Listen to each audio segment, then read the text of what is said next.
With the president and Congress off on vacation, this is a good time to take stock and make some predictions about what's going to happen next.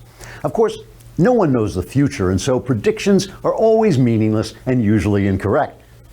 But why should this political commentary show be any different than the rest of them?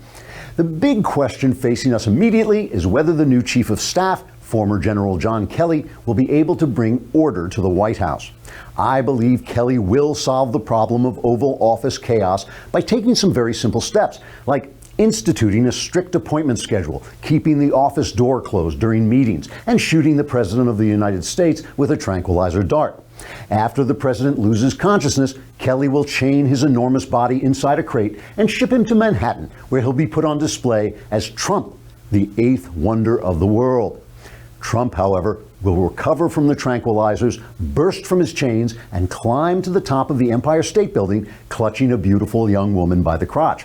As biplanes circle the gigantic president, firing machine guns at him, Trump will swat the planes away like flies and manage to send out a tweet unleashing a nuclear strike on Wolf Blitzer.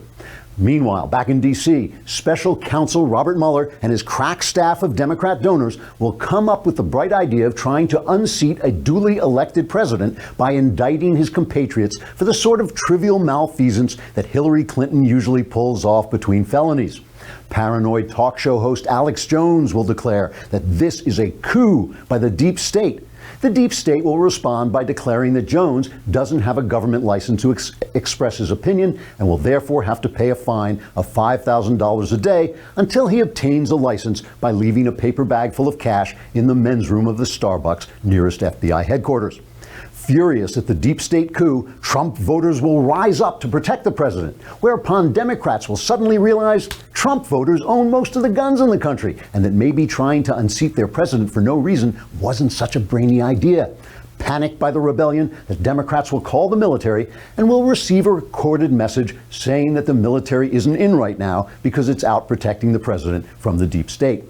At this point, Nancy Pelosi will announce that when she recently said she would never resign, she actually meant she had resigned 6 months ago and was now living with a 27-year-old psychiatric nurse named Lance in the sprightly European Principality of Liechtenstein. Finally, summer vacation will end. Trump and Congress will return to Washington. Trump will go back to appointing conservative judges and cutting regulations, and congressmen will go back to bravely facing down political pressure by fulfilling their 7-year promise to repeal Obamacare. Okay, forget that last prediction. Satire is one thing, but there's no point in being absurd. Trigger warning, I'm Andrew Klavan, and this is The Andrew Klavan Show.